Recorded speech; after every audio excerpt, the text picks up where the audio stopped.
naturalmente de su excelencia el embajador de España en Venezuela, don Ramón Santos Martínez, bienvenido. Igualmente la representación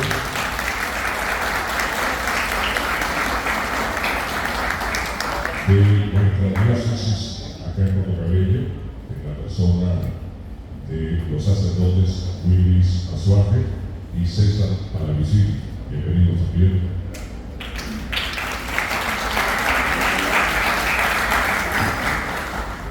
La profesora Jessie Vigo de Romero, rectora de nuestra Universidad de Carabobo.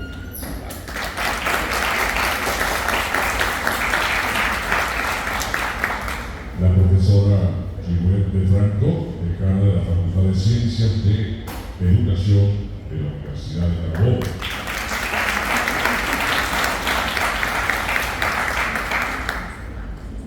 El licenciado Juan Esteban Rodríguez, presidente de la Cámara de Comercio de Puerto Cabello, directores y expresidentes, bienvenidos.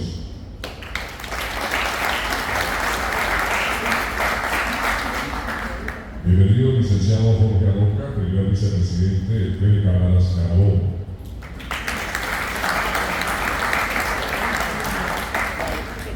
Igualmente, nuestra palabra de salutación y bienvenida para la doctora Inés Quintero y el doctor Fernando Tardón, académicos y conferencistas en la mañana de hoy. Bienvenidos.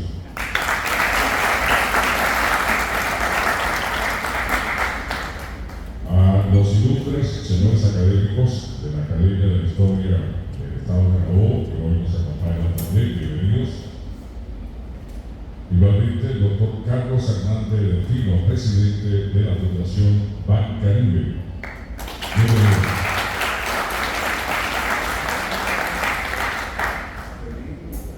El almirante Luis Castillo, presidente de Buques y Astilleros Nacionales, Diana.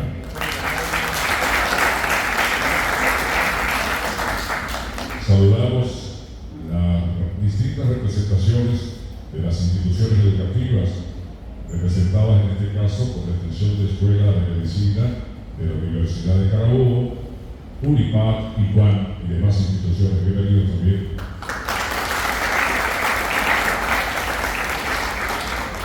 A los representantes de los medios de comunicación que gentilmente han hecho acto de presencia para darle cobertura a esta importante conferencia esta mañana de hoy.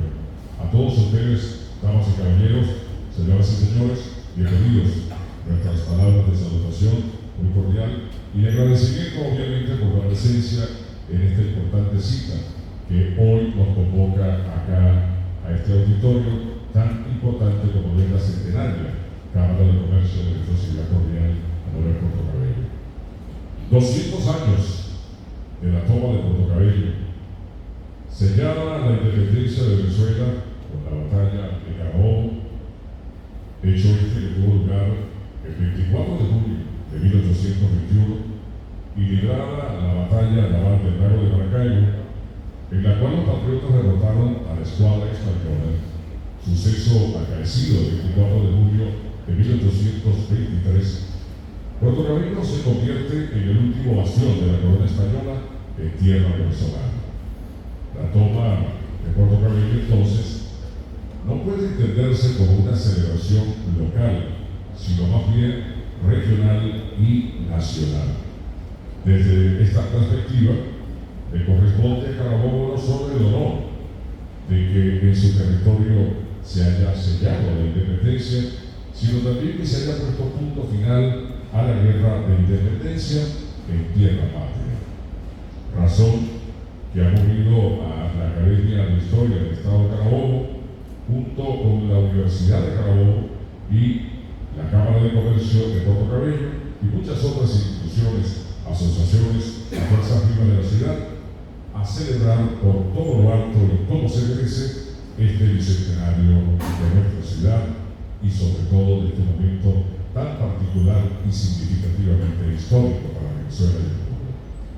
Buscar a todos los ciudadanos con la intención de ilustrarles, especialmente a los jóvenes y a las nuevas generaciones, sobre la trascendencia y el alcance de esta efeméride que nos ocupa al orgullo no solo de los porteños, sino de todos los carabobeños y de los venezolanos.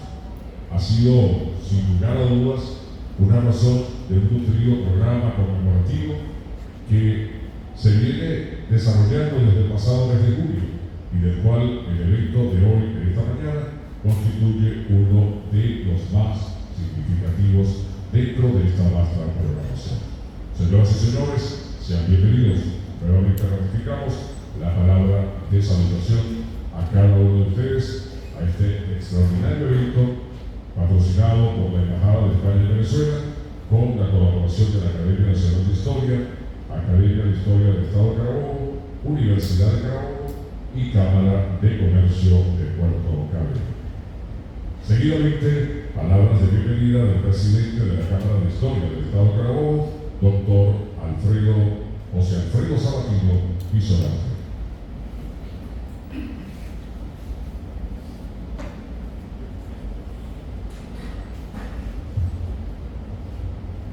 Gracias.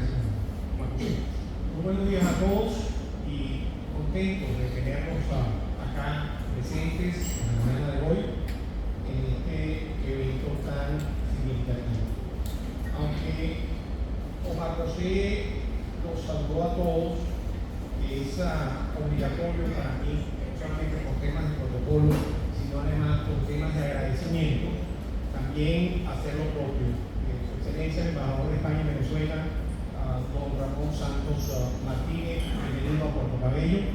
Tuvimos la oportunidad de conversar un mes y medio probablemente atrás acerca de esta celebración y no vaciló en inmediatamente ofrecer toda su colaboración para organizar este evento y acompañarnos en la mañana de hoy. A los representantes de la Iglesia aquí presentes, Monseñor se excusó, Monseñor ahora un hombre importante, pero de todas maneras sé que nos acompaña en la presencia de los sacerdotes que están esta mañana acá, a la profesora Jessie Vivo, se lo he dicho en innumerables oportunidades, a la profesora Dino de Franco, se han agarrado esta celebración. Para ellas eso se agradece mucho porque como institución educativa líder del Estado es muy importante para nosotros el respaldo que nos han dado.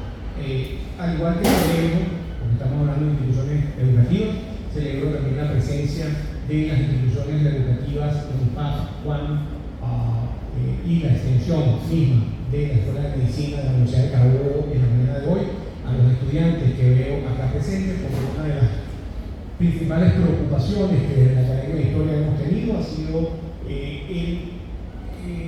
sumar a los jóvenes, a los estudiantes, y hacerlos entender el significado que esta efeméride tiene, no solamente para Puerto Cabello, sino también para el Estado y para Venezuela. A la gente de la Cámara de Comercio, a su presidente Juan Esteban Rodríguez, a todos los directores, a los miembros de la Junta Directiva y los expresidentes presentes, nuestro agradecimiento también. En momentos tan complicados como los que vivimos, que el sector privado todavía tenga la disposición de apoyar estas iniciativas, es motivo de reconocimiento. Y la Cámara de Comercio de Puerto Cabello, y los porteños lo saben muy bien, probablemente no el resto, ha sido una Cámara de Comercio que desde 1894 en sus ejecutorias ha ido mucho más allá del hecho económico, del hecho comercial, lo he dicho con la mayor responsabilidad, y cuando escribí el libro del centenario de esta Cámara así lo consideré también, para prácticamente hacer las veces de un gobierno municipal paralelo, en el buen sentido de la palabra, porque por esta Cámara de Comercio desfilan infinidad de proyectos de índole cultural, de índole social, de variada naturaleza, y siempre encuentra en la Cámara de Comercio una palabra amiga, un apoyo. Y eso no ocurre en todas las cámaras de comercio, ocurre en la de Puerto Cabello, que se ha establecido una simbiosis muy particular entre la Cámara de Comercio y su ciudad, o la ciudad que le sirve de asilo. A la doctora Inés Quintero, en este caso amiga, que representa a la Academia Nacional de la Historia, muchísimas muchísimas gracias también porque desde que nos acercamos para plantear todas estas celebraciones, bueno, lo único que hemos escuchado es un sí continuo. Así que nos ha acompañado en Valencia, en una cantidad de actividades que hemos hecho, en la Feria del Libro recientemente, y ahora la tenemos nuevamente acá por invitación que le hiciera la Embajada de España. Y al doctor Fernando Falcón, a quien también nuestro vicepresidente de la Academia de Historia del Estado Carabobo y amigo, a quien agradezco mucho porque lo que falta es que le demos el pasaporte de Puerto Cabello y de Valencia, porque se ha tomado también esta celebración con la mayor seriedad, con el mayor fervor, una participación fundamental porque Fernando es experto en historia militar y eso es lo que necesitamos en este caso para poder analizar este evento en toda su extensión. A los señores académicos, don Luis Julián Fonseca, lo digo siempre, ejemplo de vida, todavía lo tenemos ahí echando broma. Luis es fundador junto con el doctor Miguel Flores Cede, que actualmente reside en Miami, son los fundadores del antiguo Centro de Historia, todavía acompañándonos felizmente, y una persona siempre abierta a estar presente en estos actos. Así que Luis, agradecido que nos acompañe, expresidente del Centro de Historia, hoy Academia de Historia de Carabobo, y todos los académicos que nos acompañan acá, individuos de número, miembros correspondientes, que nos gentilmente están compartiendo en la mañana.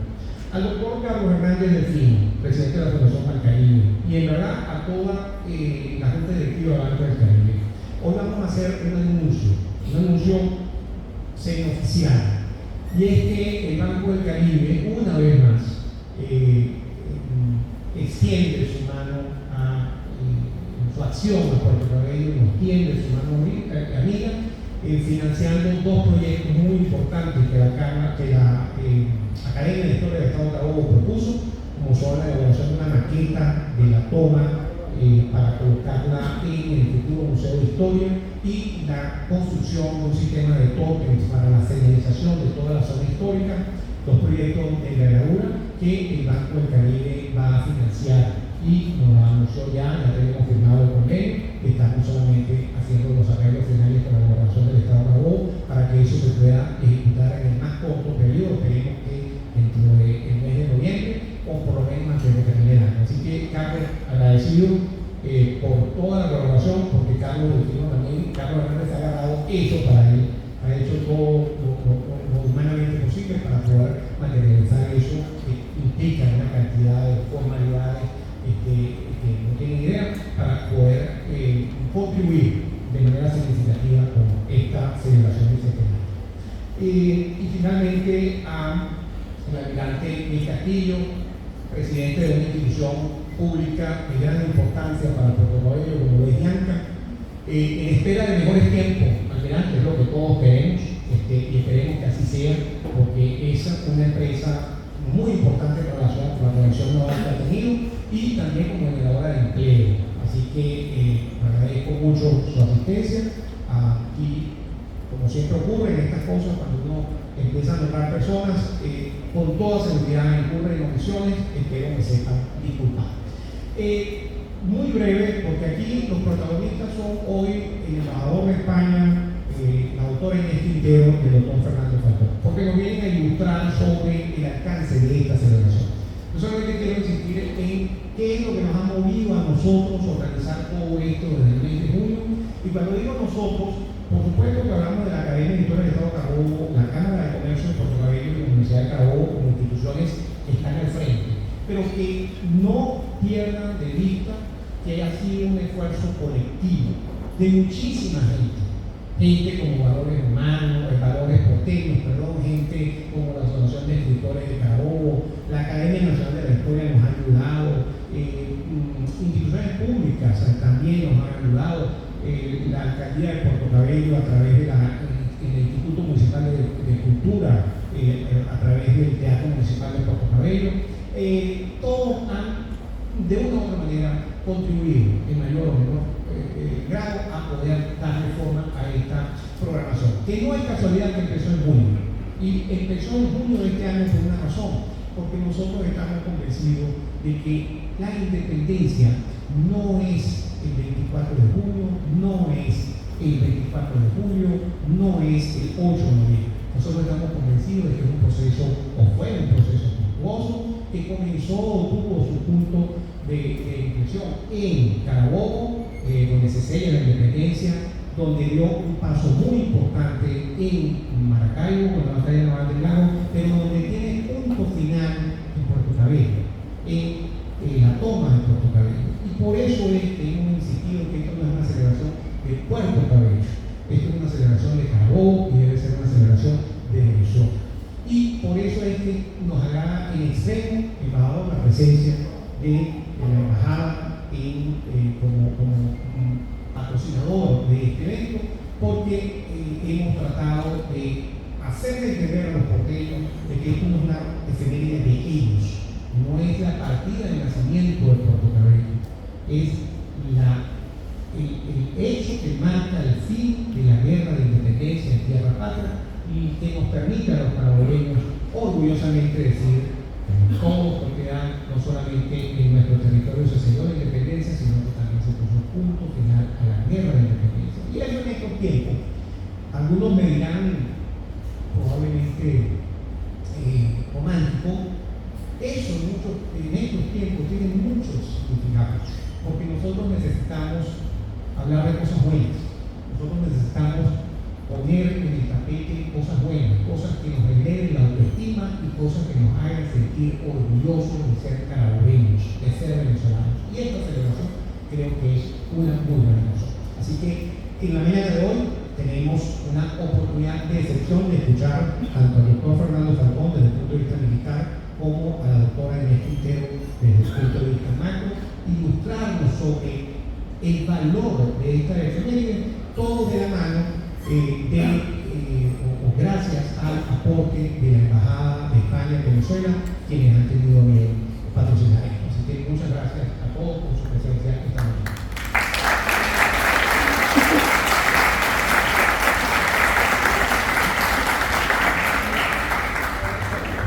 Palabras del presidente de la Academia de Historia del Estado de Carabobo, doctor José Alfredo Sabatino Pizarro. A continuación, vamos a escuchar palabras de Su Excelencia el Embajador de España en Venezuela, don Ramón Santos Martínez. Bienvenido.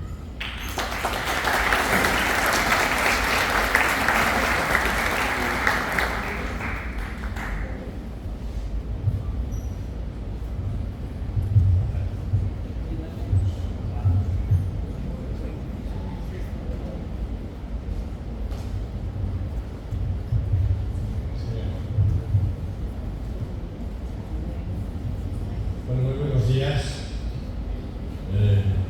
Saludos a las autoridades académicas de la Universidad de Carabobo, a los académicos de la Academia de Historia de Carabobo, señor presidente, a las autoridades camerales de esta Cámara que nos acoge tan amablemente, que acoge este acto, a todo el público en general. Es muy grato para mí compartir con ustedes este acto académico que se organiza con motivo del bicentenario de la toma del fuerte de Puerto Cabello.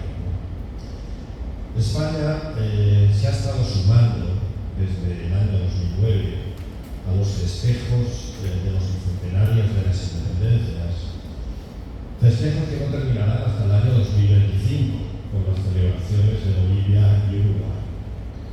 El bicentenario de la toma de Puerto Cabello se sitúa en esta esfera de celebraciones, entre otras cosas porque, como ya se ha dicho, condujo de manera inmediata al término del proceso de independencia de Venezuela que se había iniciado en 1811.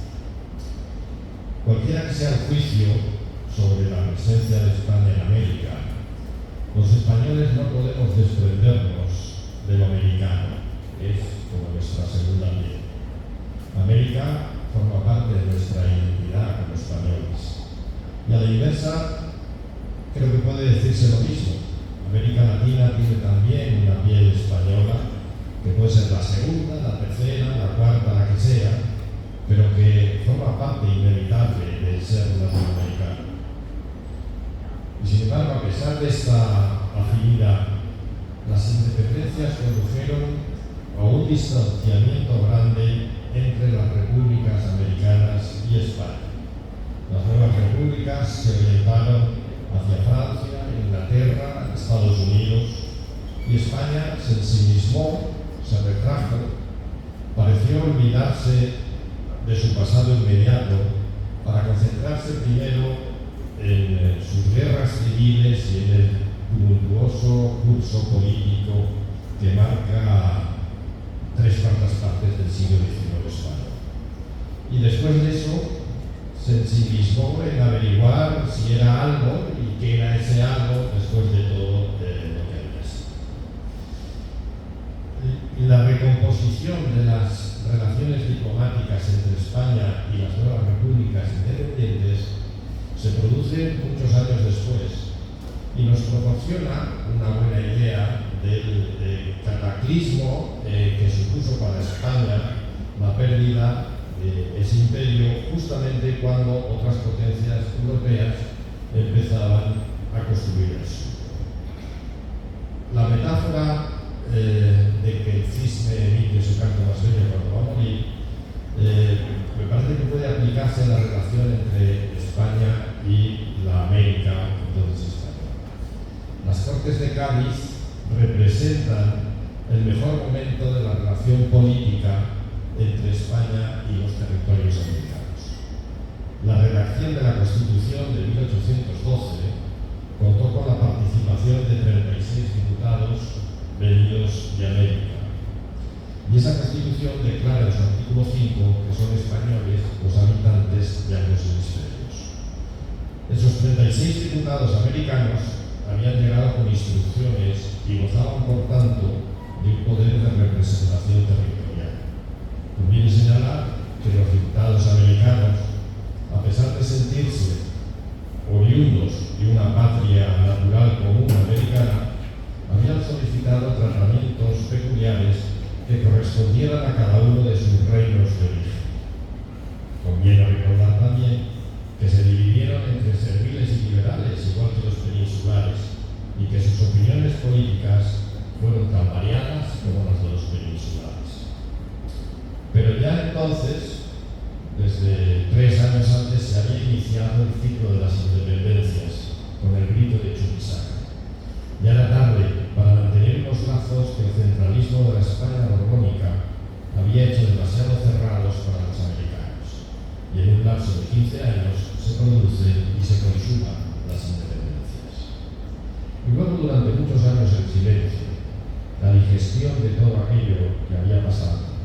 Y solo a mediados de siglo comienzan a reanudarse unas relaciones que se basaban en la historia y en la migración constante de españoles a América. Y si desde ese momento damos un salto a la actualidad, en los últimos 30 años se incorpora también el movimiento inverso y de una manera muy intensa y muy importante la migración constante de latinoamericanos a España.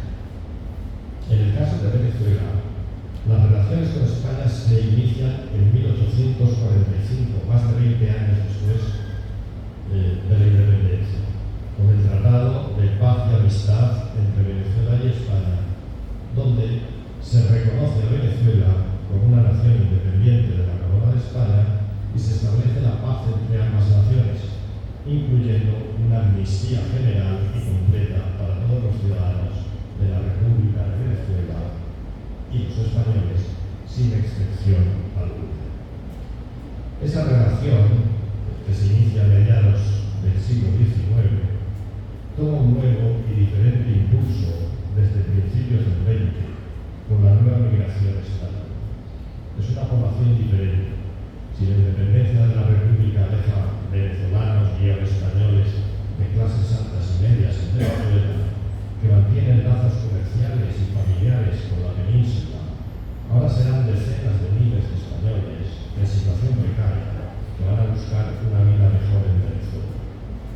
Y Venezuela es un país, desde principios del siglo XX, con gran capacidad exportadora y escasa mano de obra que atraerá una muchedumbre de inmigrantes europeos y entre ellos españoles, sobre todo canarios y gallegos. Este fenómeno marca las relaciones de España y Venezuela y determina el contenido de las relaciones diplomáticas entre nuestros dos países. Son sobre todo relaciones consulares, comerciales y culturales derivadas de la propia inmigración. A mí me gusta poner el ejemplo de la zarzuela, a la que aquí llegó a haber mucha afición. La zarzuela llegó con los barcos con que venían los inmigrantes españoles, llegó también la zarzuela y se extendió el gusto por la zarzuela en territorio venezolano, hasta tal punto que se empezaron a componer zarzuelas en Venezuela, se empezaron a hacer zarzuelas venezolanas, ¿no? El segundo himno nacional, que es Samba Llanera, es una zarzuela, que igual con suerte estamos pensando si vamos a representar al año que viene en algún punto de Venezuela. Hoy España, y ya voy terminando, es un país de acogida con más de 7,5 millones de inmigrantes que proceden de terceros países. Aproximadamente un 15% de la población de España viene de afuera, y de esos 7,5 millones, más de 3 millones son latinoamericanos. Y dentro de este bloque de latinoamericanos hay más de medio millón que son venezolanos. Y de estos, la mitad aproximadamente son ya españoles. De manera que hoy la migración entre España y Venezuela es un movimiento humano de ida y vuelta, que revigoriza los antiguos vínculos que comenzaron con la llegada de los primeros españoles a estas tierras hace más de 5 siglos. El bicentenario de la toma de Puerto Cabello por las fuerzas republicanas nos da la oportunidad de reflexionar sobre la historia, la identidad y el legado de nuestros países. Es un día para promover el entendimiento mutuo, la cooperación y la solidaridad entre nosotros, y también para honrar las contribuciones de otras culturas indígenas y afrodescendientes en la formación de nuestras identidades. Es un día en suma para celebrar nuestra herencia compartida y para fomentar la cooperación en el seno de una comunidad más amplia, que es la comunidad iberoamericana de naciones. Muchas gracias por su atención.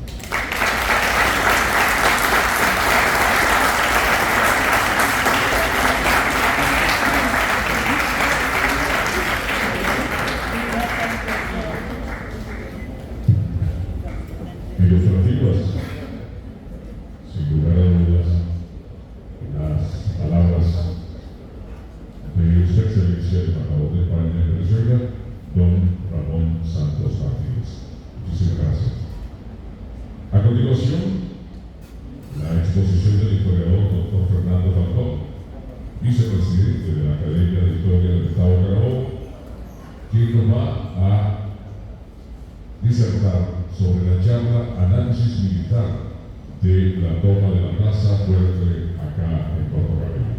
Bienvenido.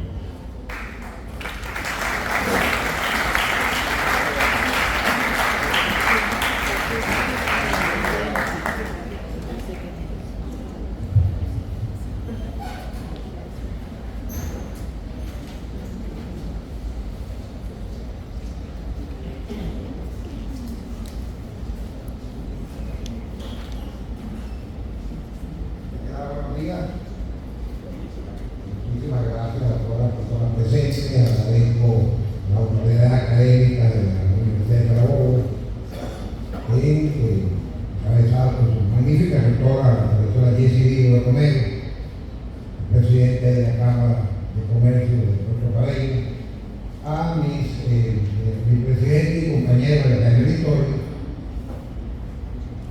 muy especialmente, por eso lo dejo de último, al excelentísimo señor embajador del Reino de España en Venezuela, argentinos visitan las autoridades eclesiásticas encabezadas por Monseñor Paravicini. Ustedes se preguntan qué hace este señor hablando de cosas militares, de civil. En principio, la historia civil, la historia no es la historia militar. En segundo lugar, en alguna ocasión, yo fui miembro de la Fuerza Armada, un grado de coronel, y hice el curso de la Escuela de Guerra de Francia y la Escuela de Guerra Naval en Venezuela. Acá alguna cosa habré aprendido yo de esto, ¿no? Entonces, bueno, voy a tratar de darles mi visión sobre qué fue lo que pasó hasta ahora en la toma de nuestro país. La primera cosa que tenemos que hacer es quitarnos el imaginario. Piensen nada más en el escudo del Estado Carabobo, de unos llaneros atravesando a caballo, en una lanza, el mar para tomar nuestro país. Muy bonito, pero muy ideal. En segundo lugar, la imagen que nosotros tenemos de los país llaneros es una obra de señores con los pantalones arrebatados, una lanza que iban arrasando por lo que había. Eso es así, ¿no? Cambiando con el tiempo. Y en tercer lugar, que una cosa es una batalla y otra cosa es un sitio. Una batalla es un enfrentamiento entre dos fuerzas armadas, con un objetivo estratégico, donde puede terminar con la derrota de uno de ellos o indecisa. En un sitio es una operación militar para tomar una plaza fuerte o una fortaleza. Eso es lo que vamos a hablar aquí. La primera cosa que tengo que decir respecto a eso es que el José Antonio Páez de 1823 no es el José Antonio Páez de 1816. Si algo hay que admirarle a José Antonio Páez, a quien yo llamo con mucha razón el padre de la patria, el libertador de Simón Bolívar, pero nosotros no somos una pequeña ciudad de Colombia, porque José Antonio Páez dijo que no. Crió a Venezuela. Ese José Antonio Páez, ese proyecto a sí mismo, ese peón de la calzada, que termina siendo para el 1823 un general, en el sentido del arte. Y se lo voy a explicar por qué. En Venezuela, España, esa España que muchas veces hemos vituperado con la leyenda negra, se ocupó no solamente de cubrir a América de universidad y institutos de enseñanza, sino que también enseñaba el arte militar, digamos, académico. En Venezuela se habían establecido lo que se llama academias, que no es las academias de hoy en día, con muchachos que se forman, eran cursos que daban para actualizar a los militares españoles en las últimas novedades de arte. Se establecieron en España, en Venezuela, 3 academias españolas. Academias de ingeniería, de matemáticas, de fortificaciones y de artillería. Una en Caracas, donde estudió tal Antonio José Sucre, un muchacho que se formó allí, otro muchacho que se formó allí, un muchacho llamado Francisco Bernal. En Cumaná se forma otra, donde se llama un tal Juan Piñaco. Y luego, en Barcelona americana, se forma otra, donde estudió un tal José María Quinteñi. Estoy nombrando estos nombres, porque todos ellos, a los Sucre, por supuesto, tuvieron que ver con la toma del protocolo. Páez se los lleva. Eran oficiales de ingeniería, especialistas en sitios, especialistas en balística, que se los lleva a Puerto Cabello. Siendo esto así, comencemos a ver qué fue lo que pasó. Cuando se iba a atacar una plaza, y esto lo vemos en libros, en los manuales de la época, aquí en Venezuela se escribieron 2 manuales. Manuel que escribió Manuel Centurión, gobernador de Guayana, que era ciencia de militares, y otro que escribió Nicolás de Castro, que era fortificación regular. El primero en 1751, el segundo en 1760. Esos manuales estaban aquí, y con eso que se enseñaba a los oficiales. Estos manuales, al igual que los que van después, los de Moda, los de Gobán, los de Leblon, los de Carnot, ya un poco más modernos, trabajaban con esto.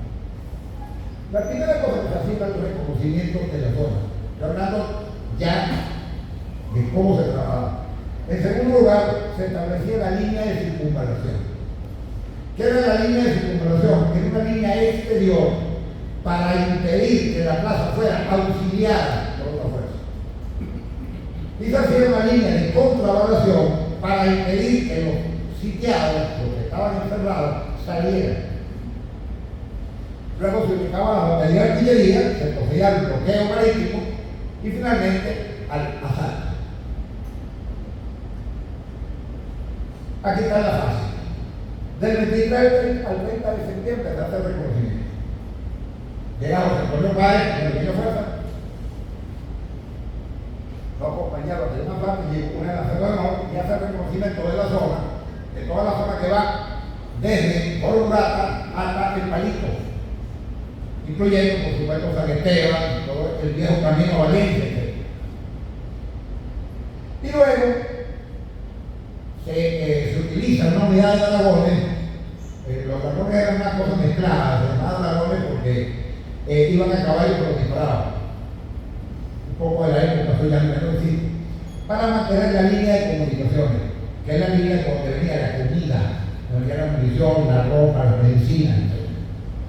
Y establecer una línea de contravalación. Bien. Esto es del manual de Nicolás de Castro, manual español, hecho en Venezuela. O para Nicolás. Esta primera línea es la línea de circunvalación, para evitar, repito, que los auxiliares.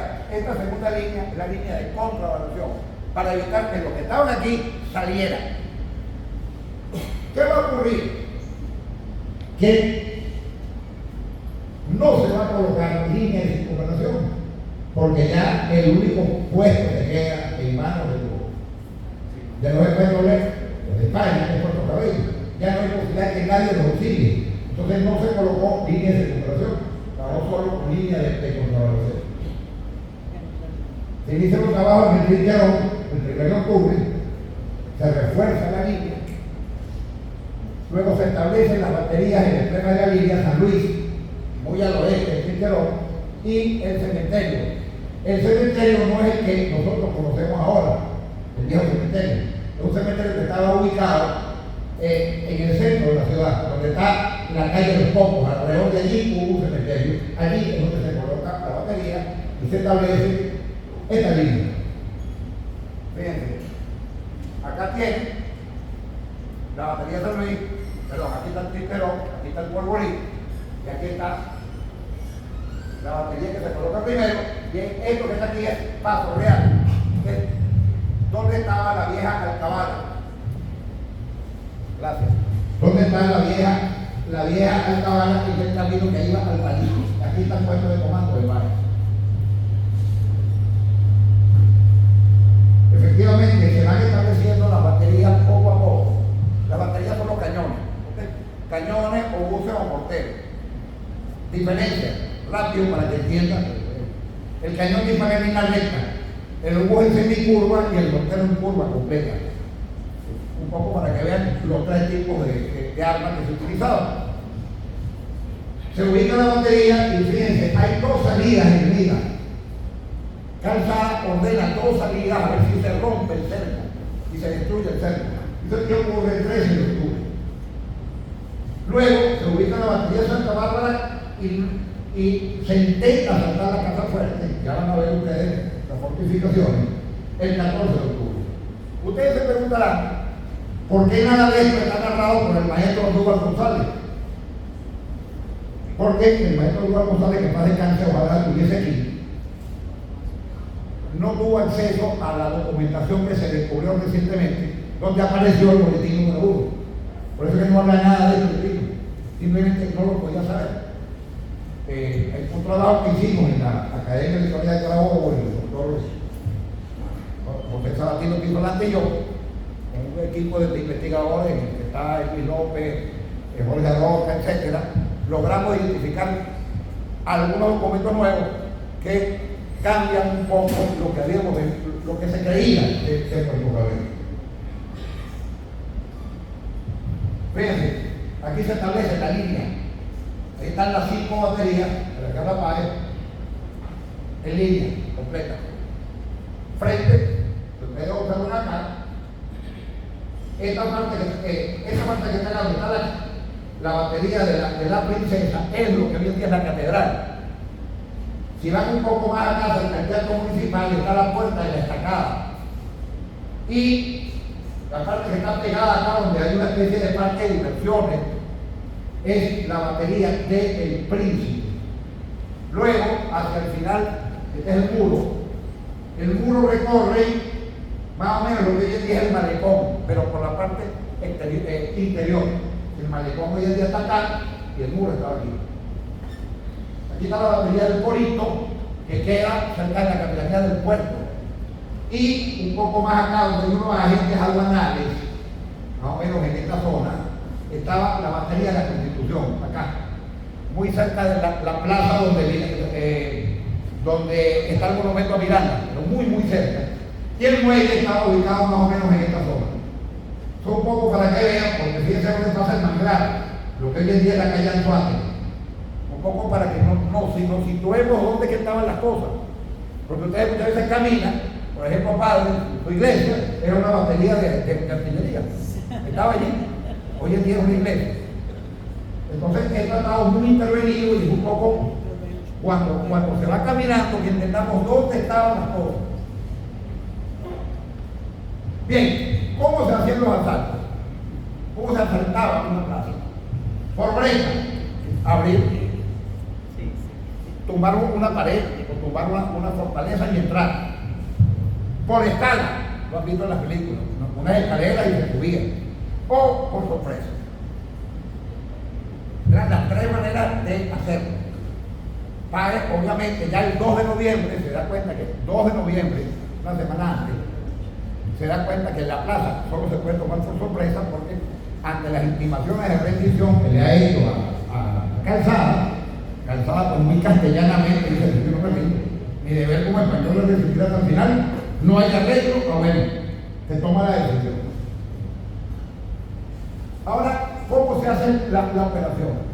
El 4 de noviembre, Páez escribe a el ministro de Guerra, pero diseñamente diciéndole, voy a asaltar la plaza por la Laguna. Ya se entiende la ley. Olvídense, por favor, de Diego Julián Guevara, la huella sobre la arena. Ya, desde el día 2 ya se sabe qué es lo que hay que hacer. Seguramente, el partido secreto, Jacinto Hituesta ya le hablaba con Páez y le dijo, mira, te voy a mandar a Negro para allá para que te diga por dónde que se pasa. De otra manera no es explicable que las cosas hayan ocurrido de ese modo. El 5, perdón.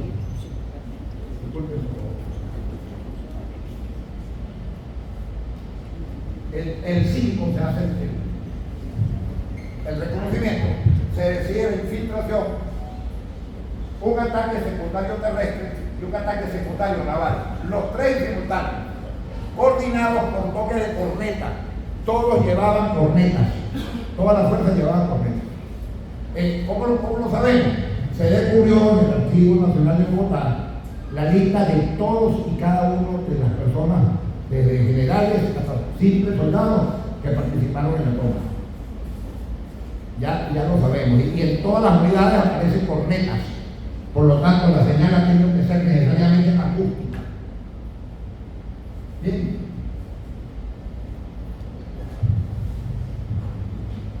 ¿Cómo se iba a hacer la operación? Una infiltración de la fuerza principal por el manglar. ¿Qué pasa? La fuerza principal toma en cuenta, digamos, y por eso es que uno se da cuenta de que José Antonio Páez de verdad es un personaje fuera de serie. En la operación se hizo de noche y se hizo con cuarto creciente. ¿Por qué se hizo el cuarto creciente? Porque es cuando la marea baja. Y se hubiese hecho de otra manera, no se hubiese podido tomar la plaza. Entonces se esperó hasta que hubiese el cuarto creciente. Hay un estudio que va a salir en la revista Mañonco, un profesor universitario, que él demuestra que fue en cuarto creciente y además pudo reconstruir, porque puede hacer hoy en día astronómicamente las fases lunares para el momento de la toma. Se hace en 4 veces. Luego, un ataque frontal a la fortificación de destacada y un ataque de flecheras y cañoneras al muro y a la batería del principio. En otras palabras, este es el concepto de la operación. Cañonera sobre el príncipe, el batallón granadero atacando la destacada simultánea mientras se producía el movimiento de infiltración por el manglar a salir a la mitad de la calle Anzuategui. Más o menos como hoy en día hay una plaza con una parada de autobús. Allí exactamente en ese sitio, claro.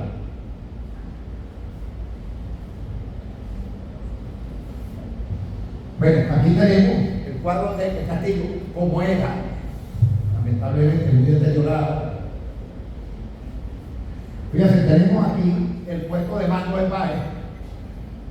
Antonio Páez y Bermúdez están acá. Acá tenemos el ataque de la compañía de cazadores del batallón granadero sobre la estacada. ¿Ok? La cañonera que están aquí, fíjense, atacando la batería del príncipe y la infiltración, ¿verdad? Exactamente a la mitad de la calle Anzuategui.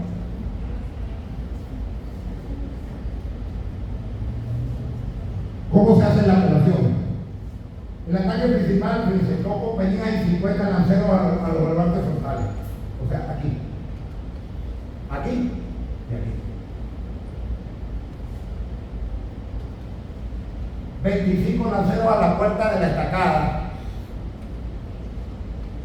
Aquí.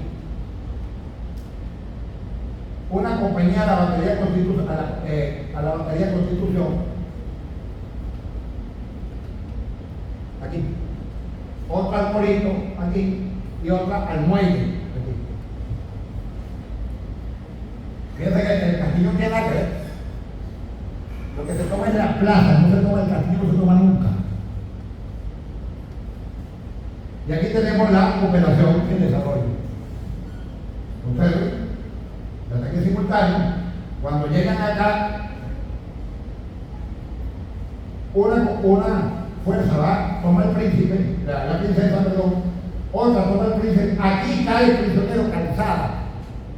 Olvídense de la iglesia, lo verán en la iglesia, no metieron, cae el prisionero aquí.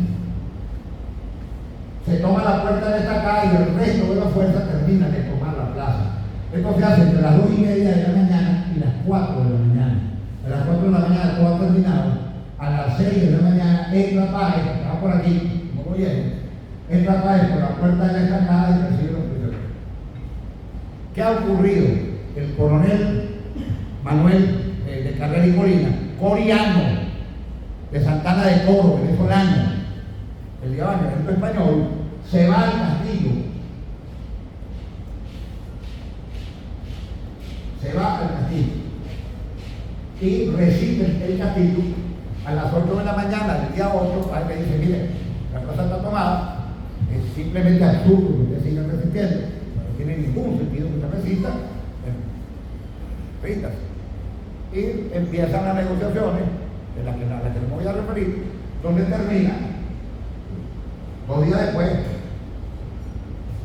capitulando bajo unos términos además sumamente honrosos. Como yo siempre digo cuando hablo de esta cosa, victoria colombiana, porque éramos colombianos, no éramos venezolanos, era la República de Colombia. Sí, pero, con esto termino, España, el león español solo podía haber sido vencido por sus cañones. España fue vencida por España. Gloria a Colombia, gloria a Venezuela, gloria a España. Buenas tardes, gracias.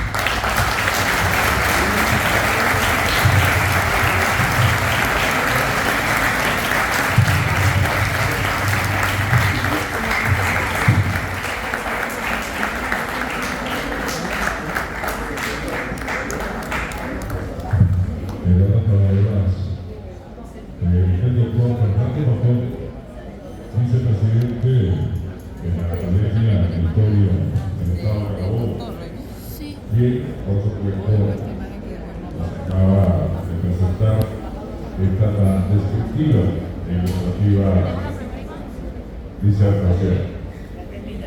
Continuamos entonces, seguidamente traemos acá al podio con la exposición de la historiadora doctora Inés Quintero. Debo de señalar, si me lo permite, el doctor Fernando Cortón es licenciado en Ciencias y Artes Militares, doctor en Ciencias Políticas, profesor titular, jefe del Departamento de Teoría Política de la Escuela de Estudios Políticos de la Universidad Central de Venezuela, coordinador del doctorado en Ciencias Políticas de la Universidad Central, coordinador del equipo Venezuela de la red Iberconceptos y miembro del equipo coordinador del área de investigaciones, conceptos políticos fundamentales del mismo proyecto, vicepresidente de la Academia de Historia del Estado Carabobo. Su línea de investigación son la historia intelectual y de las ideas políticas e historia militar. Él es autor de varios libros y numerosos artículos sobre el tema militar y hoy, por supuesto, nos sentimos honrados de tenerlo con nosotros en esta importante conferencia. Muchísimas gracias, doctor Cortón. Gracias, doctor Fernando Cortón, porque realmente ha sido fabulosa su disertación en el día de hoy. Inés Quintero es licenciada, magíster y doctora en Historia. Es profesora titular de la Universidad Central de Venezuela, individuo de número de la Academia Nacional de la Historia. Fue directora de la corporación durante el periodo 2015-2019 y actualmente forma parte de su junta directiva. Ha sido conferencista, profesora e investigadora visitante en diferentes universidades fuera y dentro del país.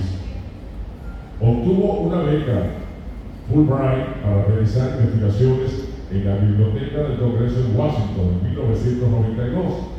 Fue Andrés Bello Fellow en la Universidad de Oxford 2003-2004. Autora de una amplia obra historiográfica sobre historia política y social de Venezuela, siglos XIX y XX, y sobre historias de las mujeres.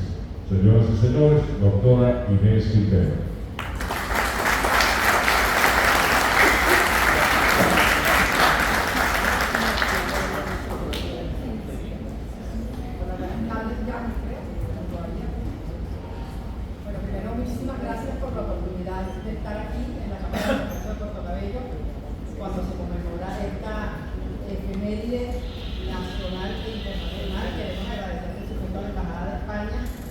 Por habernos acompañado en esta oportunidad, a todos los presentes, a la Cámara de Comercio, a nuestra querida Jessie Vivo, rectora de la Universidad de Carabobo, y por supuesto a Fernando, compañero de faena, a nuestro querido Pedro Sabatino por todo su empeño, y bueno, a todos los que están aquí, ¿verdad? Muchísimas gracias por acompañarnos en esta oportunidad. Me parece extraordinario haber tenido la oportunidad de escuchar a Fernando Falcón dándonos la ubicación y el contexto con tanta claridad y con tanta maestría para entender la dimensión de lo que correspondió ese sitio, esa operación. Yo realmente quería conversar con ustedes a ver qué fue lo que pasó después, pero no tanto qué fue lo que pasó después en términos de hechos, sino en términos de historia, de testimonio y de memoria. Porque muchas veces con los hechos históricos no tenemos manera de saber con exactitud qué va a pasar con ellos después, cómo la sociedad se va a apropiar de ellos, de qué manera nos van a valorar, de qué manera nos van a interpretar. Y en eso no estamos solo los historiadores, están los participantes del hecho, están también los historiadores, pero también está la sociedad. De qué manera nos apropiamos de nuestra historia con el transcurrir del tiempo. Y creo que en el caso particular de Puerto Cabello es bien interesante tratar de entender todo ese proceso mediante el cual, después de que ocurrió esa operación que también describió Fernando, cómo fue que los propios protagonistas la contaron, cómo ellos vivieron esa experiencia y la narraron a través de los documentos y sus testimonios. Después, ¿qué hicimos o qué hicieron los historiadores con el relato de los protagonistas? Y finalmente, ¿cómo fue que históricamente la sociedad fue construyendo una memoria de esos hechos que hoy, cuando estamos en los 200 años, hemos visto el esfuerzo extraordinario que está haciendo para que esa memoria pueda ser reconstruida y que efectivamente forme parte de lo que significa ese hecho como parte de nuestro proceso histórico. Muchas veces se resuelve este tema con un lugar común que los historiadores somos muy celosos y muy mañosos de repetirlo, que es esa manera de decir, la historia la escriben los vencedores. Bueno, según yo, no siempre ocurre así. Aquí hubo unos vencedores que no fue necesariamente los que pudieron imponer la versión de los hechos a partir de lo que ocurrió en Puerto Rico. Entonces yo quisiera referirme primero a los testimonios y documentos directamente relacionados con los hechos escritos por sus protagonistas. O sea, de qué manera quienes participaron hicieron una relación de los hechos. Esto ha sido posible reconstruirlo y de alguna forma hacer una revisión bastante completa gracias a lo que mencionaba Fernando con anterioridad y que ha sido una labor de la Academia de Historia del Estado Carabobo y de un equipo de investigación que se dio la tarea de hurgar en los archivos en Colombia y aquí para tratar de conseguir la mayor cantidad de testimonios y documentos que nos puedan narrar cómo fue narrado el hecho por quienes estuvieron aquí. Entonces, claro, nosotros vamos a encontrar una cantidad de documentos, testimonios, proclamas, comunicaciones, relaciones de carácter oficial que permiten conocer de qué forma fue relatado el hecho. Y allí, obviamente, son muy importantes dos documentos esenciales: el parte de guerra escrito por el propio José Antonio Páez y el informe del proceso escrito en el boletín que hace el ejército de lo que ocurrió. Pero al mismo tiempo están las proclamas que saludan los hechos, los decretos de reconocimiento a los héroes de Puerto Cabello, las comunicaciones oficiales informativas solicitando ascenso. Es decir, tenemos un conjunto de voces participando en el relato. Y lo llamativo de este conjunto de voces que se construyen entre los días inmediatamente después de los hechos ocurridos y hasta el año siguiente, por ahí entre abril y mayo del año 24, nos permiten advertir una unanimidad en relación con el sentido, el alcance y el valor que tuvieron los sucesos ocurridos en Puerto Cabello. Esta unanimidad tiene que ver con dos aspectos. Uno, que tiene que ver con lo militar, que obviamente una victoria generalmente es unánime. Todo el mundo va a saludar las victorias como una gloriosa operación que da lustre a las armas de Colombia. Lo decía Fernando, Venezuela en ese momento era el departamento de Venezuela en la República Colombiana. Colombiana, no la Colombia de hoy, sino la Colombia de 1819, que se sancionó en el Congreso de la Cultura y que se consagró constitucionalmente en 1821 en Cúcuta, que componía los territorios de la Nueva Granada, de la actual Venezuela y del actual Ecuador. Pero entonces, claro, cuando se saluda la maniobra, el triunfo del ejército colombiano, se está haciendo valer el sentido de pertenencia que tiene Venezuela a ese territorio constituido como resultado del proyecto de Bolívar de crear la unidad colombiana constituida por estos tres territorios. Pero claro, ahí se está saludando un hecho de armas con una contenido, por supuesto, glorioso, y se va a decir explícitamente en los documentos el carácter y la significación histórica y política que tiene ese hecho. Es, aquí terminó la guerra. O sea, aquí se acabó lo que se daba. Es decir, ese día se consagra como el de la culminación del proceso de independencia, no solamente del departamento de Venezuela, sino de la República de Colombia. Y eso es lo que nosotros vamos a ver en la mayoría de los documentos, consagrado como un triunfo, como una consagración, pero sobre todo como una culminación. Aquí fue el final. Y eso va a estar en todos estos documentos, como diríamos, en negrita, o sea, puesto muy destacadamente lo que eso representaba en términos no solamente militares, sino históricos y políticos. Aquí terminó una etapa, aquí terminó y concluyó una parte del proceso histórico. Por supuesto que las disidencias que pudieron surgir posteriormente respecto a esa lectura tuvieron que ver esencialmente con las diferencias políticas que hubo desde el comienzo con la Constitución de la República de Colombia, no solamente en el caso de Venezuela, sino también en el caso de la Nueva Granada y en el caso de Ecuador. No obstante, alrededor del triunfo militar, estas diferencias políticas no se van a expresar. De hecho, nosotros vamos a ver que a partir de 1824, todas estas disidencias que se expresaron originalmente luego de la Constitución de Colombia se van a manifestar y van a ser el elemento que posteriormente va a conducir a la disolución del proyecto de la unidad colombiana. No obstante, en este momento, cuando estamos hablando de 1823, no hay expresión de esas disensiones y de esas diferencias, sino más bien lo que prima es esta unanimidad. Y creo que eso es lo valioso de destacar respecto a este testimonio compartido de lo ocurrido en Puerto Cabello en 1823, en noviembre de 1820. Cuando pasamos a los testimonios del bando contrario, es decir, al testimonio de quienes estaban del lado contrario de la contienda, que es el testimonio de los oficiales que defendieron la causa de la monarquía, ya esa unanimidad desaparece. Y desaparece porque generalmente las derrotas no son ni unánimes ni tampoco tienen padres.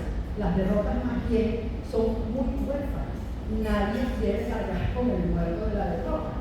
Y eso también determina que los testimonios sean distintos y que seguramente las explicaciones estén más orientadas a tratar de justificar o de acusar o de organizar el relato de forma tal de que no aparezca tan mal parado quien es el autor del relato o el autor del testimonio. En el caso de los relatos respecto a la parte de los defensores de la monarquía, no fue fácil en la historiografía venezolana reconocer o incorporar esta versión de nuestra historia.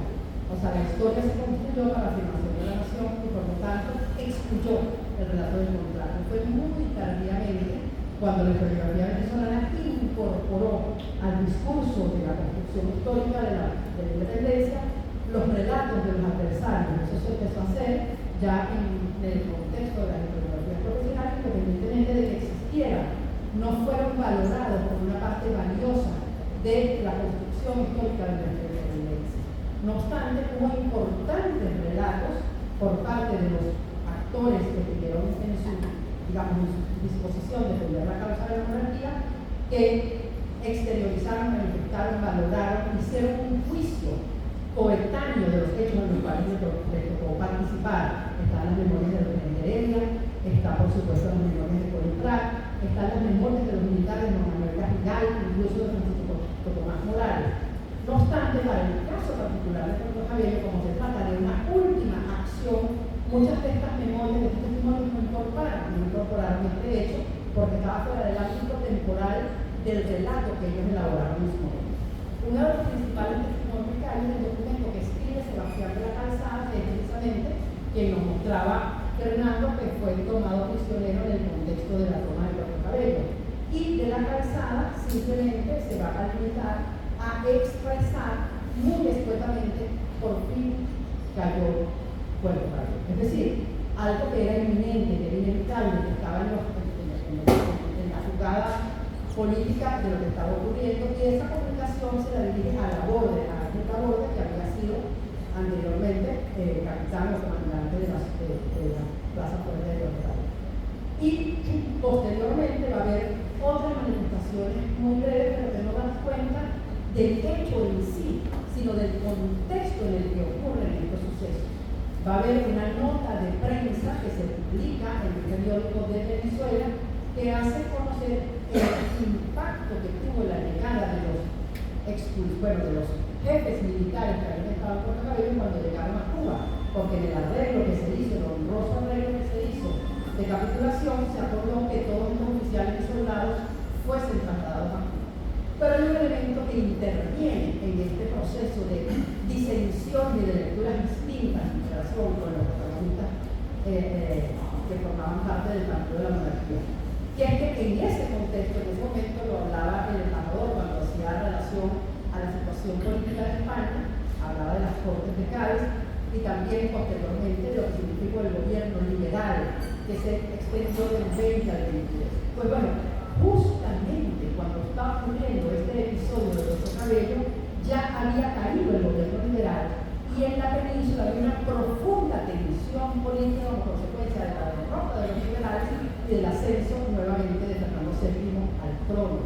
De hecho, hay la coincidencia de que el 7 de noviembre, que es la noche del asalto a la Plaza Fuerte, está siendo fusilado en Madrid Rey de Riego, que es el jefe de las tropas liberales que se alzó contra el absolutismo. Entonces, claro, todo esto va a incidir en las distintas lecturas que hay sobre lo que está ocurriendo en Puerto Cabello y las valoraciones que van a surgir de esta disputa que ya no tiene que ver con Puerto Cabello, que tiene que ver con los conflictos internos de la política de España.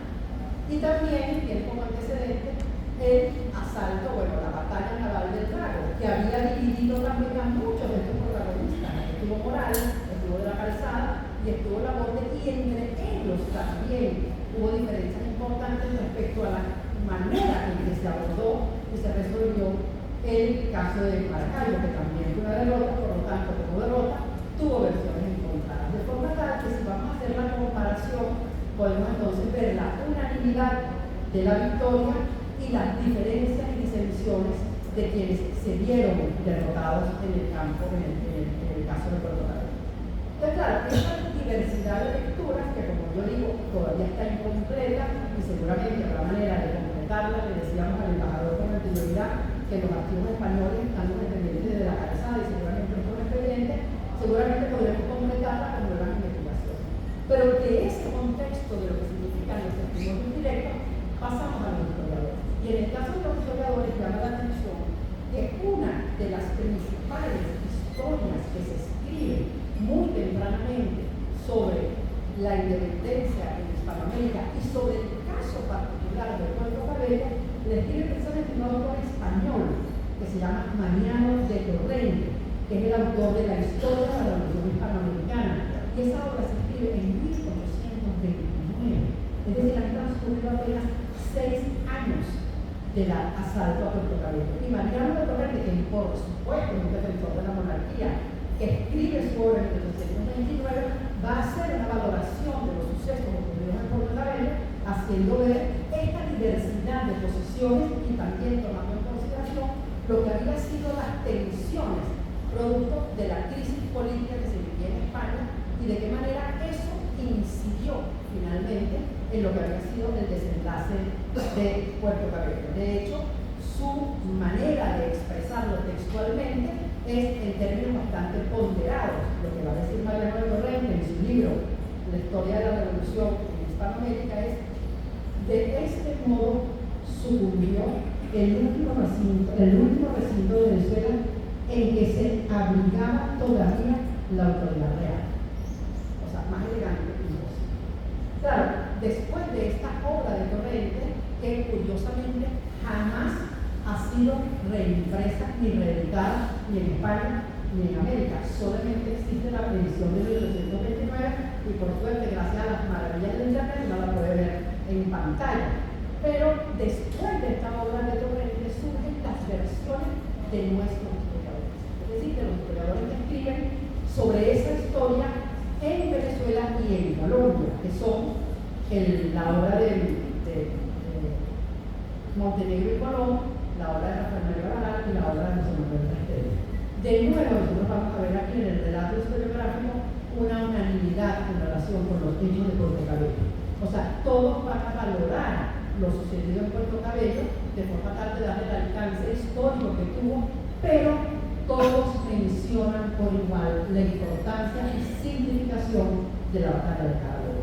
Y ahí tenemos entonces esta disensión, esta valoración conjunta de Carabobo y Puerto Cabello en un plano de competencia histórica. O sea, ¿cuál de las dos finalmente fue más importante? En el caso de Montenegro y Colón, va a ser muy escueta su valoración, En el caso de Baral vemos cómo los dos episodios son de alguna forma engrandecidos como resultado del momento histórico en el que se escribe, que es la consolidación de la nación.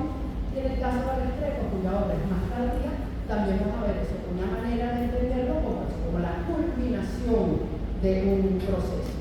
Llama la atención en esta construcción historiográfica un testimonio tardío, que es el testimonio tardío del propio Páez. José Antonio Páez, quien escribe su autobiografía ya en los años 60 del siglo XIX, a donde, como ha sido explicado por nuestros colegas Sabatino y Falcón, echa otro juego. O sea, Páez, entre los 40 años que ocurrieron entre el asalto y sus memorias, se inventa un cuento donde sale muchísimo mejor parado que en el momento. O sea, ese pueblo por ser más blanco el negro rurado. O sea, él no se iba a quedar fuera del campo de batalla. Pero no obstante, en su valoración, Páez se limita a incorporar el fragmento que elabora Baral respecto a la significación histórica de lo que representó Puerto Cabello. Ahora, si esa unanimidad se construyó de esa manera en el siglo XIX, ¿qué pasó después? O sea, ¿cómo es que esta forma de entender Puerto Cabello con esa significación histórica empezó a echar agua? O sea, empezó como a gotear, como a empezar a decaer en significación, ¿no? Y este legado historiográfico que llamamos de alguna forma por interpretarlo para entender qué fue lo que ocurrió, tiene que ver con dos hechos muy importantes. Un primer hecho tiene que ver con lo que los historiadores hemos llamado la bolivarianización de la historia, es decir, cómo es que la historia se monta en el caballo de Simón Bolívar y se olvida parcialmente de eso. Si nosotros recordamos cuando estábamos en el colegio y agregamos historia, o sea, cuando se llegaba a la batalla de Carabobo, la historia se iba para el sur, o sea, se iba para Ecuador y para el Perú, y Venezuela quedaba resistida porque ya no estaba aquí. Entonces en la historia se fue tras el caballo de Simón Bolívar y se descendió en gran medida, se descendió de los sucesos domésticos, de los sucesos locales. En segundo lugar, porque en la medida en que Venezuela pertenecía a otra entidad, que era la República de Colombia, las historias desatendieron esa pertenencia y se abocaron más bien con la construcción de lo nacional a partir del año 30. Pero en tercer lugar, surge otro proceso que es la construcción de un culto oficial a Bolívar, que es como descrito por el propio Páez. En 1842 es repatriado Simón Bolívar a Venezuela y tiene eso un peso fundamental la figura de Bolívar, no solamente en el relato histórico, sino en la apropiación de los hechos en los cuales él estuvo presente.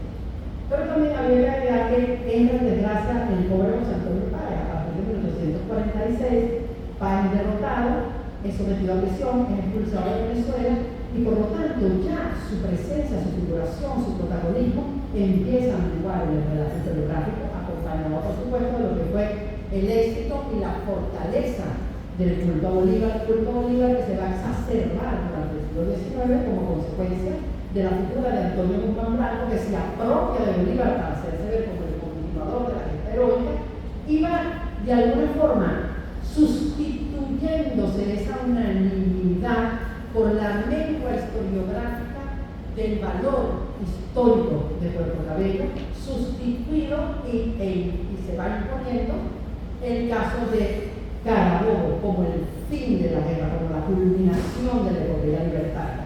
Y allí eso empieza a forjarse como discurso histórico oficial de la mano del culto de Bolívar, pero también como discurso historiográfico que va progresivamente a ocupar los territorios de la memoria. No obstante, me parece importante hacer ver que en una obra seminal, fundamental, insoslayable de la historiografía venezolana, como esta Historia Constitucional de José Luis Fortuny, Puerto Cabello queda bastante disminuido en comparación con la significación de Carabobo.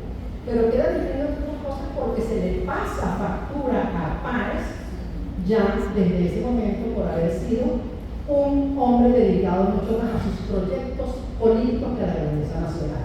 Entonces, claro, ahí vemos cómo este juego donde va lo político, lo histórico, los intereses y también la construcción de un relato asociado a este proyecto de consolidación de Bolívar y del culto a Bolívar va terminando por bajarle el copete a Puerto Cabello como un hecho de significación histórica de carácter nacional, ¿no?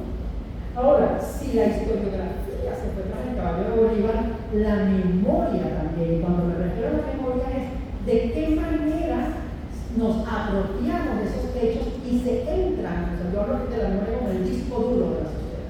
O sea, nosotros tenemos un disco duro como sociedad que es nuestra memoria histórica. Y ese disco duro se va llenando de información. Y esa información es un proceso histórico de construcción de memoria. Y con el caso de Puerto Cabello, en esta competencia, digamos, de alguna forma desleal respecto a Puerto Cabello, ese disco duro se fue incorporando muy rápidamente de la significación histórica de la batalla de Carabobo como el punto final de la guerra de independencia. No obstante, sabemos que en 1834 será el primer decreto oficial que establece fechas patrias y se consideran solamente dos fechas, el 19 de abril y el 5 de mayo.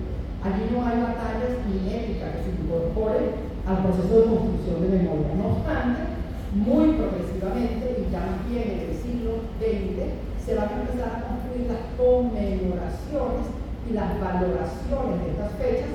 Por primera vez va a aparecer Carabobo como fecha de alcance nacional durante el régimen de Juan Vicente Gómez, ¿no? Después se va a volver a sacar y se va a volver a incorporar. Entonces así vemos cómo desaparece de la valoración en el contexto de la memoria de lo que significó la toma de Puerto Cabello, independientemente de lo que habían sido las valoraciones coetáneas, las valoraciones historiográficas. La memoria va a ser mucho más consecuente con la figura de Bolívar y la bolivarianización de la historia que con la posibilidad de considerar otras fechas, otros elementos, otros procesos y también otros personajes de nuestra historia. En 1973 me advertía el gran amigo Sabatino, que ha estudiado todo esto con mucha dedicación, se celebró el sesquicentenario, el centenario de Carabobo, de Puerto Cabello, no aparece en el registro. O sea, hay el centenario de Carabobo, todo que se construyó el arco de Carabobo. De Puerto Cabello logramos conseguir en el Nuevo Diario una noticia que se hizo una ofrenda floral ante el Panteón Nacional por una comisión designada para hacer un reconocimiento frente a Páez y Bolívar. A Bolívar, que no tiene nada que ver con Puerto Cabello, pero bueno, ofrenda floral es ofrenda floral. De manera tal que ya en 1973, estamos hablando de hace 50 años, se hizo todo el homenaje y toda la conmemoración de Maracaibo y Puerto Cabello quedó como de ahí, como una consecuencia colateral de lo ocurrido en Maracaibo. Bueno, finalmente, ya para concluir, ¿qué pasa hoy con este debate? ¿Qué pasa hoy con la historia? ¿Qué pasa hoy con la memoria? Claro, la historia puede ser discutida, puede ser debatida, puede ser reconstruida, tenemos documentos, lo ha demostrado claramente nuestro querido Fernando al reconstruir todo el episodio bélico. Ahora es mucho más difícil, desmontar el relato histórico, tratar de resarcir o reconstruir o borrar a Baral o borrar a este o borrar a el futuro, eso ya está aquí. Así que yo creo que el esfuerzo que se ha hecho de la historiografía, más que borrar, es hacer una evaluación crítica, hacer una actualización de las miradas, hacer una reflexión sobre nuestros procesos históricos para tratar de ver la dimensión compleja, las contradicciones y también la condición de proceso que tienen estos hechos, que no son hechos puntuales, sino que forman parte de un proceso, como bien lo apuntó nuestro querido Pérez Sabatino cuando hizo su exposición. Aquí hubo un Carabobo, un Maracaibo y hubo un Puerto Cabello. No podemos desprendernos de esa secuencia histórica de hechos, pero también, y creo que ha sido muy valioso en el contexto de las revisiones, consideraciones y reflexiones críticas, incorporar un elemento que estuvo muy ausente del relato, que fueron los esfuerzos por la paz. Yo creo que cuando hablamos de nuestra guerra, nos olvidamos de la cantidad de esfuerzos de negociación, de capitulaciones honrosas, de entendimientos que acompañaron nuestras guerras de independencia y otros eventos bélicos de nuestra historia. En el caso particular de Puerto Cabello, y eso es algo que también es unánime en los relatos coetáneos y en los relatos historiográficos, no tanto en la memoria, se hizo una capitulación honrosa, y yo diría honrosísima, ¿no? Para reconocer no solamente el valor de ambos contendores, sino también para reconocer lo que había significado el coraje, el valor y la consistencia de lo que habían sido las defensas por cada parte de sus causas políticas en las cuales se comprometieron y en las cuales fungieron como protagonistas de este proceso.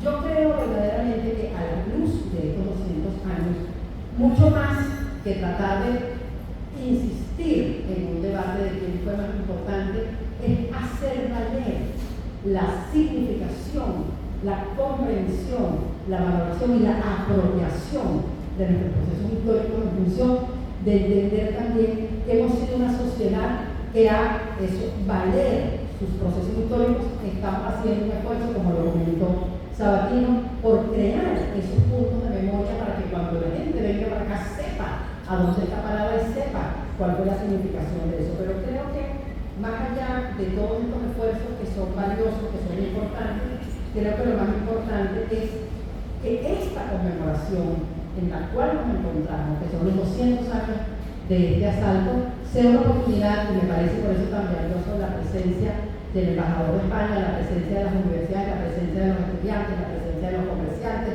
la presencia del público, la presencia de los historiadores, para hacer ver, ¿verdad?, que hay una voluntad de escribir y recordar la historia desde esta mirada del encuentro, ¿no?, que nos permita recuperar lo que ha sido la permanencia de los intercambios y de la posibilidad de construir una memoria compartida sobre nuestro pasado, no solamente sobre los hechos, ¿no?, una memoria de paz y de entendimiento entre dos realidades que compartieron más de 400 años de historia.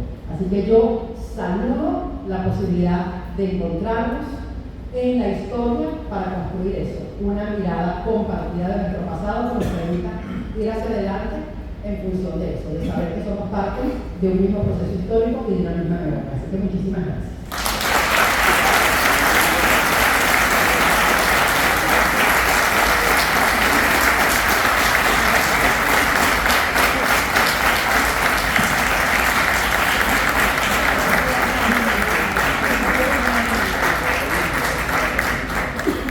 Palabras de la doctora Inés Quintero. Seguidamente voy a dejar en la parte final de esta importante cita palabras de José Alfredo Sabatino Quezolante para clausurar oficialmente esta importante conferencia. Bueno, muchas gracias a los conferencistas, excelente las exposiciones muy ilustrativas, y cierro con una anécdota. Y antes de un preámbulo, es muy fácil, siempre lo digo desde el punto de vista historiográfico, reconstruir un hecho histórico. Si hay documentos, mucho mejor. Bueno, a lo mejor si no los hay, testimonios ayudan, otras fuentes coetáneas, pero más o menos la reconstrucción del hecho histórico es un ejercicio llevadero. En el caso de la toma, no hay duda al respecto.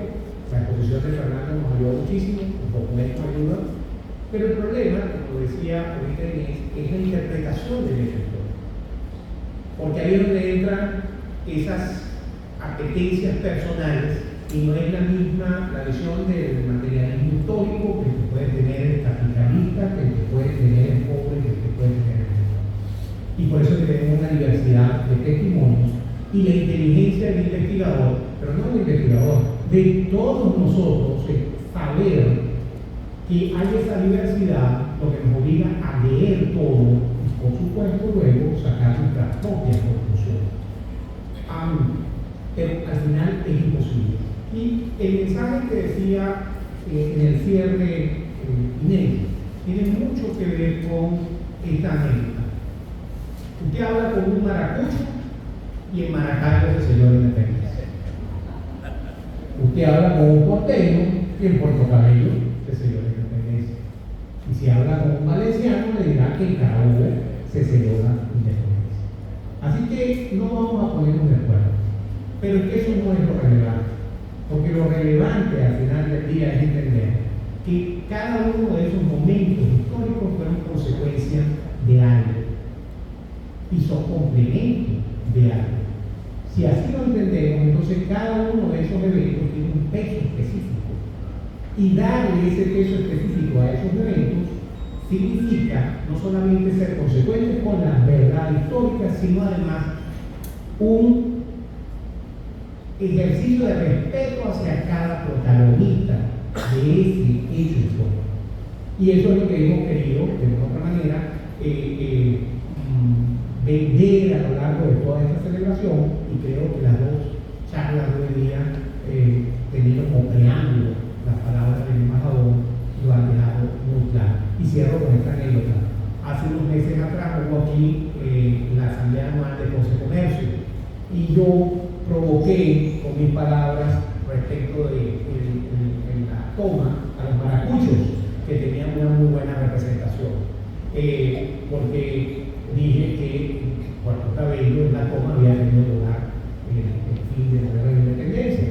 Y los maracuchos estuvieron 3 días echándome broma a mí y bromeando conmigo, diciéndome bueno, que cómo era posible que habían viajado no sé cuántos kilómetros para acá, y que inmediatamente yo había dicho entonces que Maracaibo no se había celebrado la independencia, sino que había ocurrido en Puerto Cabello.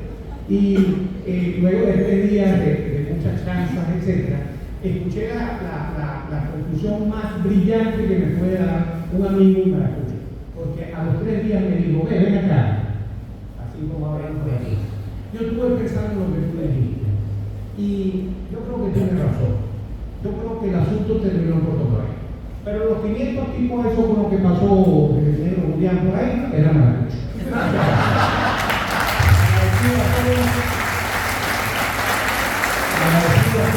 Por su presencia y muy especialmente al embajador de España, a Luis Quintero y a Fernando Falcón, y por esto concluyo. Muchas gracias. Gracias entonces. Gracias realmente a cada uno